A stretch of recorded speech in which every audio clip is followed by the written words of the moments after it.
একদিন যদি পট করে মরে যাই, না মরবই এমনটা বলছি না, বলছি ধরার কথা।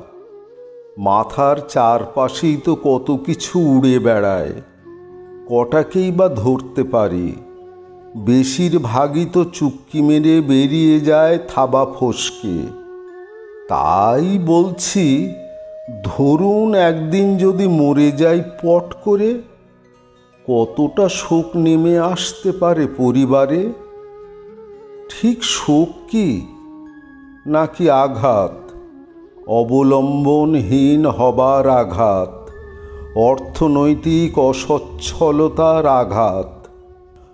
অফিসের সহকর্মীরা ভাববেন আজ এমনিই আসেননি বোধহয়, হয়তো শরীরটা একটু খারাপ হয়েছে, বা হয়তো বাড়ির কোনো জরুরি কাজ আছে, ব্যাংকে যেতে হয়েছে, বা ছেলের স্কুলে যেতে হয়েছে কোনো কারণে। ওরকম তো হাজারো ঝামেলা থাকে সব বাড়িতেই। আচ্ছা, আজ ওনাদের বিবাহ বার্ষিকী নয় তো? তাই দুটিতে মিলে সিনেমায় গেছেন, লাঞ্চটা নিশ্চয়ই সেরে নেবেন ভালো কোনো রেস্টুরেন্টে। ছেলের জন্মদিনও তো হতে পারে।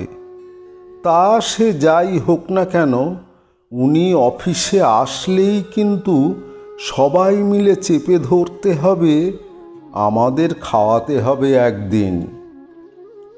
বাজারের সবজি মাসিরা আঁচল দিয়ে কপালের ঘাম মুছে ভাববেন, বাবুকে দেখি না যেন অনেক দিন।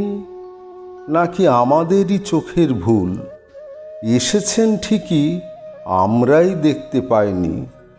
যা, তাও কি হয় নাকি? বাজারে এসেছেন যখন, তখন সবজি নিশ্চয়ই কিনেছেন। সবজি ছাড়া সংসার চলে নাকি কারো? তাহলে আমাদের ছাড়া আর কার কাছ থেকেই বা সবজি কিনবেন? মাছওয়ালারা অবাক হবেন আরও বেশি। ঘুরে ফিরে যে দু চারটি দোকান থেকে দরদাম ছাড়াই মাছ কিনতাম, মাছ কাটার সময় ওরা আমাকে চা খাওয়াতো। টুকটাক বাক্যালাপে আমিও ওদের পরিবারের খোঁজ খবর নিতাম। মাছের আঁশটে গন্ধ ছাড়িয়ে কেমন যেন একটা বন্ধু বন্ধু গন্ধ লাগতো তখন। বেশ কদিন হলো ওরাও আমাকে দেখছে না। টাকা পয়সার হিসেব বুঝে নিতে নিতে ওরাও কি ঘাড় উঁচু করে খুঁজিনি আমাকে বাজারের ভিড়ে? ভাবিনি হয়তো বেড়াতে গেছি কোথাও। তারপর হয়তো কোনো এক শালিকের দুপুরে বেজে উঠবে সেই পরিচিত রিংটোন। দাঁড়িয়ে আছো তুমি আমার গানের ওপারে। হয়তো ফোনটা ধরবে সদ্য নিঃসঙ্গ আমার প্রেয়সী, হয়তো সদ্য পিতৃহীন আমার একমাত্র ছেলে।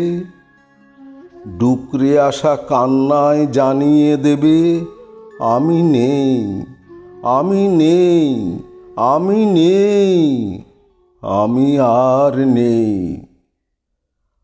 আর আমাকে দেখা যাবে না অফিসে, বাজারে, পাড়ার রাস্তায়, চায়ের দোকানে, নতুন কবিতায়।